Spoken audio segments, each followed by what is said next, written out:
Amen. Isang mapagpalang umaga po sa ating lahat. Tayo po ay nasa programang Morning Prayer with Jesus. Bagyang na-late po ako ng gising, kaya po tayo ngayon ay na-late po ng oras. Maraming salamat po. So ngayon, bago po tayo dumako sa ating Morning Prayer with Jesus tayo po muna ay dumako po sa ating panalangin po bago tayo dumako sa ating pag-aaral. Dear Heavenly Father, maraming salamat po sa umagang pinagkaloob niyo. Maraming pong salamat sa bagong umaga, sa bagong kalakasan, sa bagong hininga, sa bagong buhay na pinagkaloob niyo sa bawat isa upang makapakinig ng inyong salita ngayon. Humingi po ako ng gabay ng Banal na Espiritu, Lord, sa bawat isa, sa pasimulang sa katapusan ng bigyan niyo po sila ng wisdom and knowledge and understanding, Lord, para sa mensahe niyo ngayong umagang ito. Kayo po yung manguna sa buhay nila, manguna sa bawat isa, manonood at manonood pa. Ninadalangin ko po, Lord, na gabayan niyo po kami at patawarin niyo po kami sa lahat ng kasalang nagawa namin. Sinasadyan man po namin hindi. Maraming salamat po dahil kayo po ang tunay na Diyos. Wala na ibang dapat masambahin. In the name of Jesus Christ, we pray. Amen. So ngayon po, tayo po ay dadako sa ating pag-aaralan. Ngayon, makibukas po tayo sa 1 Corinthians chapter 15 verse 58. Ang sabi po dito, kaya nga, mga minamahal kong kapatid, magpakatatag kayo at huwag matitinag. Maging masipag kayo sa paglilingkod sa Panginoon dahil alam ninyong hindi masasayang ang inyong paghihirap para sa Kanya. Amen? Kaya nga mga minamahal ko, sabi po dito, magpakatatag po tayo. Huwag tayong magpapakatinag. Ibig sabihin, be strong in all the time. Diba? Magpakatatag po tayo sa lahat ng oras. So, naglaro po internet. So, ngayon po, balik po tayo sa ating mensahe. Darating po sa punto ng buhay natin na kailangan natin lagi magpakatatag. Bakit? Kasi darating po sa punto ng buhay natin na tayo po ay susubukin ni Satanas. Susubukin tayo ng kalaban. Bakit? Kasi titignan niya po kung tayo ay tunay na mananampalataya.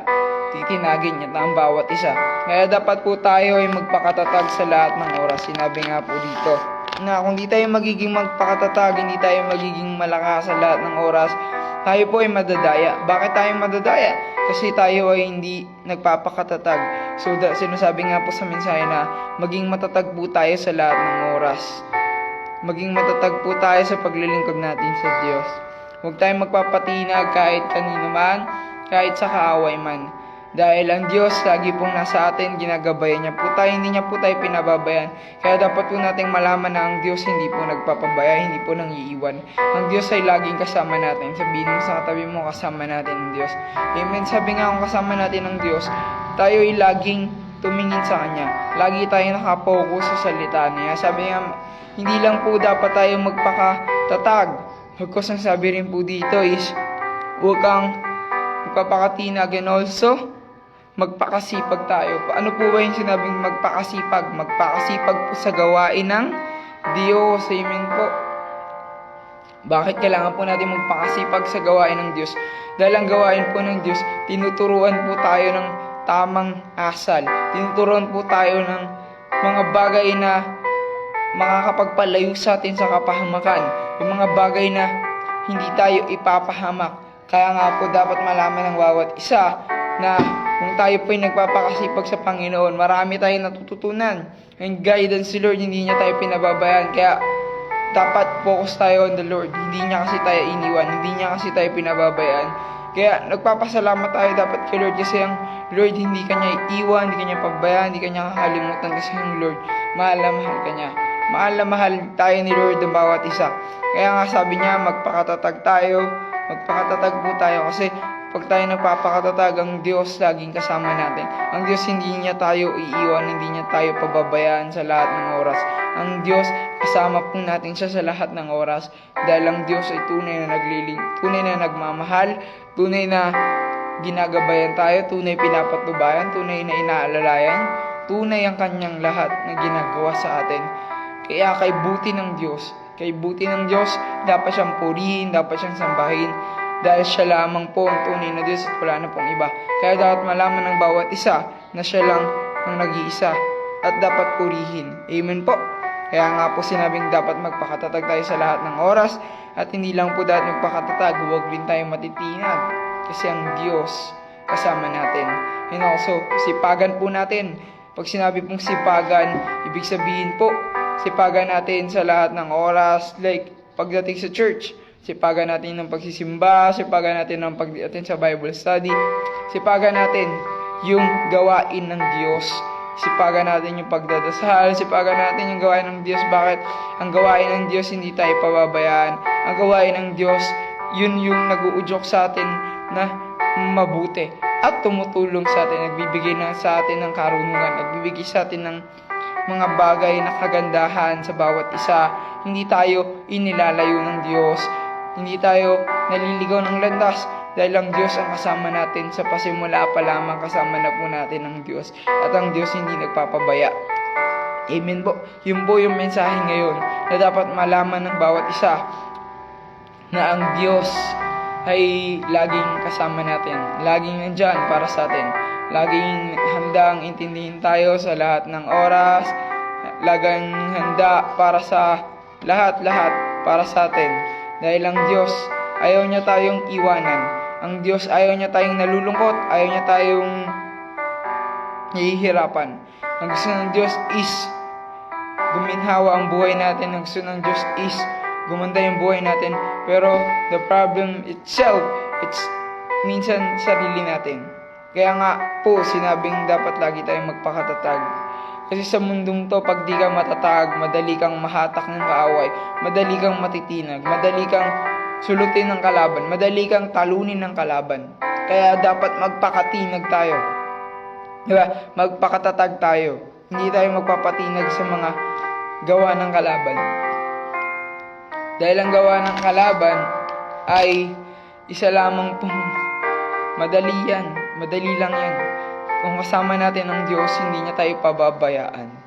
Kaya po, ang ganda po ng mensahe ngayong umagang ito na dapat malaman natin, ang Diyos ay nasa sa atin. Hindi lang sa feeling natin, sa oras ng nararamdaman natin. Bagkos, ang Diyos kasama natin sa lahat ng oras.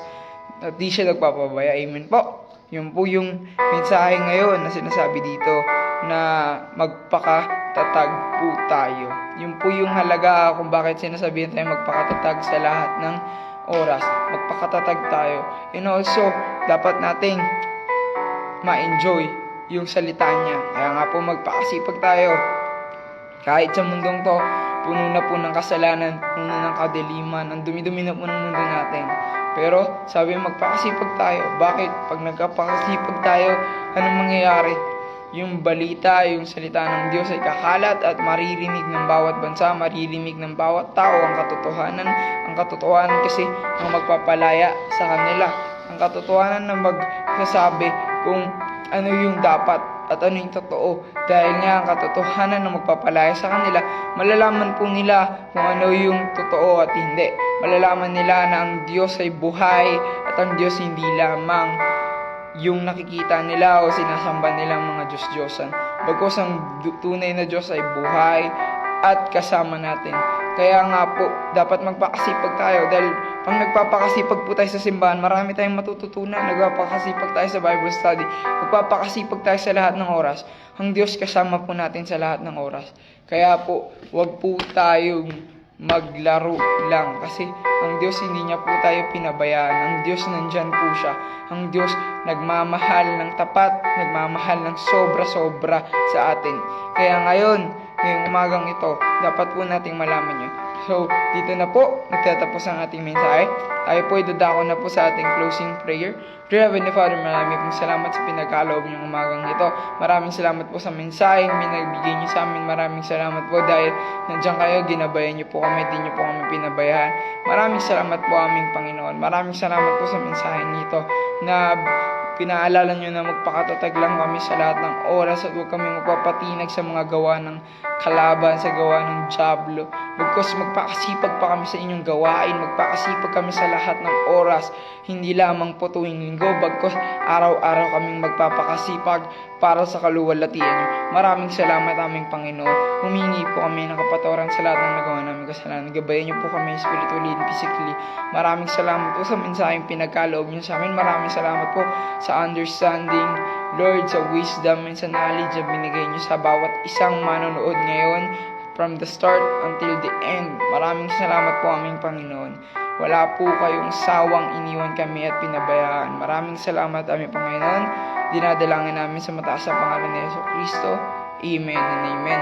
So, yun po, tayo po idadako na sa shoutout dahil wala po tayong live forum dahil ako lang po dito. Shoutout po kay Sir Romaldo Rabaca, isang mapagpalang araw po sa inyo.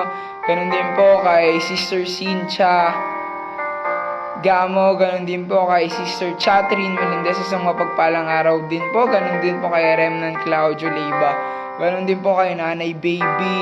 Ganun din po kay Pastor PJ, isang mapagpalang umaga po sa bawat manonood ngayong umagang ito.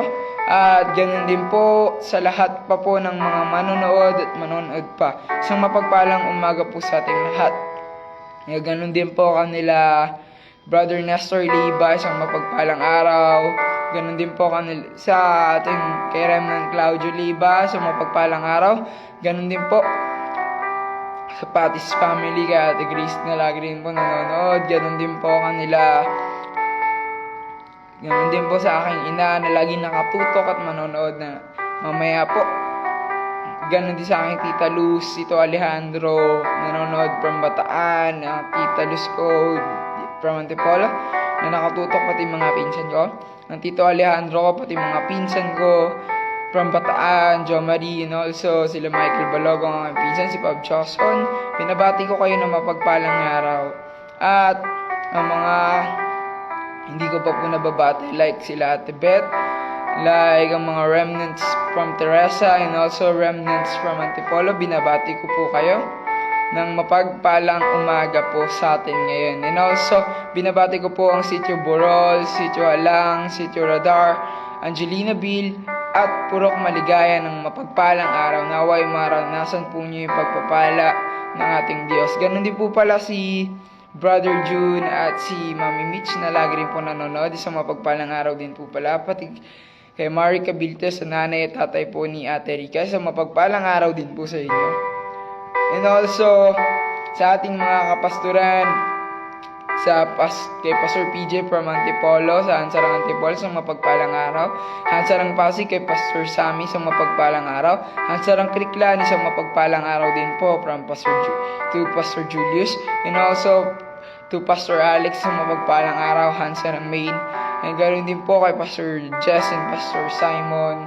And ganoon din po sa Serowan Church at kay Kim Suki, isang mapagpalang araw po. Isang mapagpalang araw po sa bawat lingkod ng Diyos, sa bawat manonood. Isang mapagpalang araw po sa atin. Binabati ko po kayo ng mapagpalang araw ang bawat isa. Kaya nga po, huwag po natin kalimutang lumapit sa Diyos, manalangin, magsimba sa lahat ng oras. Gawin po natin yan dahil ang Diyos, hindi niya tayo pinababayaan. Kaya dapat po nating malaman ng Diyos kasama natin. So, ito po ang inyong abang lingkod, si Pastor James Matthew, na nagsasabing mahal na mahal tayo ni Kristo. Maraming salamat po sa ating lahat na huwag po natin kalimutan, kasama natin ang Diyos sa lahat ng oras. Tayo po ay magkikita